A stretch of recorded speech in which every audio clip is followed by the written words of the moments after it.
movie maker. Yeah, okay, whatever, man. All right, so this is we have a new game for you this week, and we're doing Radiant Silvergun for the well, it's all digital now. Basically, we're on Xbox Live Arcade. So wasn't it Saturn? It was Saturn. Yeah, it was. Yeah, it's one of the most sought after Saturn games of all time. I thought Ikaruga was. Ikaruga was actually originally on the Dreamcast, and then it moved to that's right. to GameCube. Yes, I want to create save data. You fucking prick. Yeah, man, what? All right.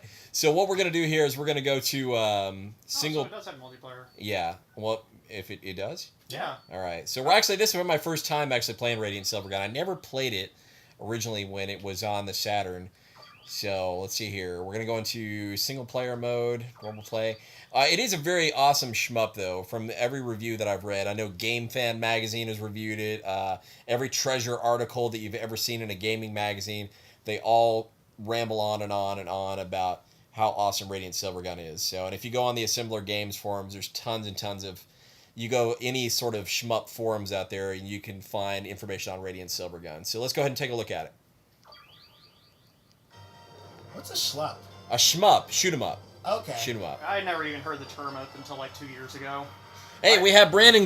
Brandon, this is the first time you have joined one of our streams in quite some time, man. So we're happy to have you with us. First one ever, eh? First one ever, yeah. So this is awesome to have you on our weekly review. We really appreciate it, man. Yeah, this is actually kind of exciting. Kind of exciting, okay. And Parker, you're with us every week, so you don't matter, man. So you don't matter. It's the second episode. Well, you know, yeah, This okay. is the second time Well, I've this been on and here. Wing Dream, so this will get posted a little bit later. So let's go ahead and take a look here. What do we have now? We're gonna play this for the first time. We're gonna see how it's played. So we may not be like experts at this game right away. So let's go ahead and give it a try here. See how this works. And it seems like button, things die. Okay, you got past the first wave of enemies. Now, this is what I kind of catch from this game is there are different weapons, kind of sort of like Axlay. There are different weapons that you're going to acquire that you may have to use on some of your different. That looks good. Some of your different enemies right here. So let's take a look here. Okay, apparently that locks on. Whatever. Ah, shit. Now, ideas. No. This is not known for being. Oh no.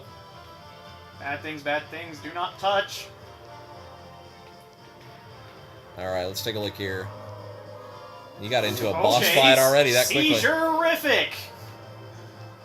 Looks like one of the Star Fox enemies from the first game, like back on Super Nintendo. Yeah. I can't let you do that, great drunk monkey. I'm afraid I can't let you do that, Fox. Ah, shit, he talks. That is a massive fireball. It keeps staring at me.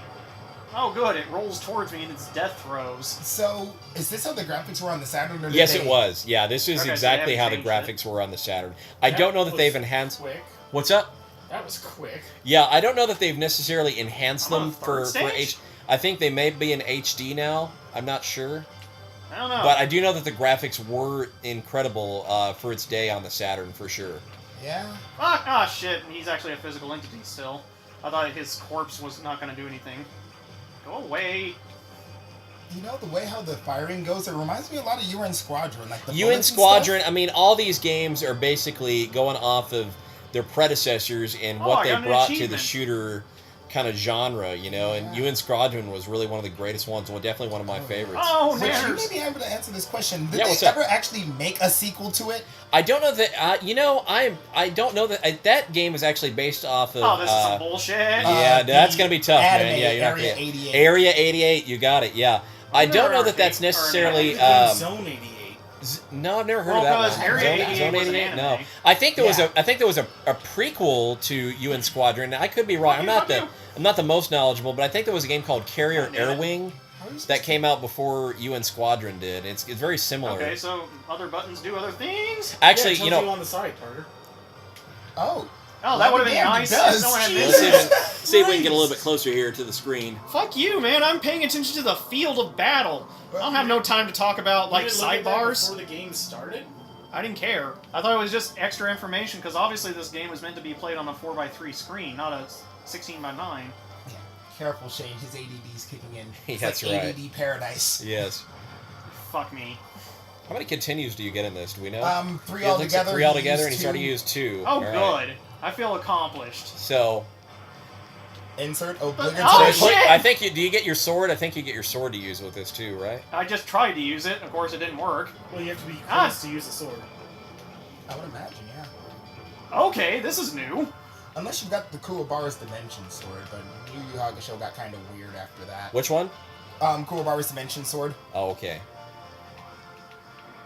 So it's kind of like, if you ever played Lords of Thunder on the Turbo Duo or the Sega You think CD? any of us had frickin' NEC things? No. Well, hey, I you did know, have a Sega CD. Yeah, Well, you played it on Sega Oh, CD? okay. Okay. Because there is a port of it on Sega CD, but the Lords of Thunder is known for being one of those red developed shmups where they had your sword is kind of one of your weapons that you could use, and it kind of reminds me of that sort of premise on there. Could you use it I'm to gonna hit poke the you. bullets, maybe? I don't know that you can deflect bullets with it necessarily, but you could certainly I attack like your whatever enemies the up fuck I close just got now. if you didn't have any out-of-range firepower. Oh, good, a stealth fighter. Hey, look, it's an Aurora. You have to admit, the graphics here are absolutely Oh, stunning. God. Yeah, if Damn this it. is just the direct port from Saturn. This is I don't know amazing. that. Like I said, I don't Oh. know. I haven't really read too much information on the Saturn remake. If somebody wants to post a comment on it, And tell us what we don't know, because Yeah. apparently we're just... I mean, but the graphics, if they have enhanced them, if How this the is, hell am I supposed to get through this with enemies? you got to be really precise. I mean, this is Precise, definitely I a can very. aim forward. I You can got aim it. This is precisely very in one much a goddamn challenging shmup. direction. No, you're out of credits, No, man. no, you should be able... Can you Can continue? can continue? Yeah, continue. No, not the button. No, you're out, man. Game over. Ah, Oh, bullshit. jeez. Well, I'm telling you, know what they said in the NEC video is you need practice, practice, practice, and this is definitely no exception. So that's Radiant Silvergun for you. We wish you good luck and good night. That's all we have for this week, and we appreciate you tuning in.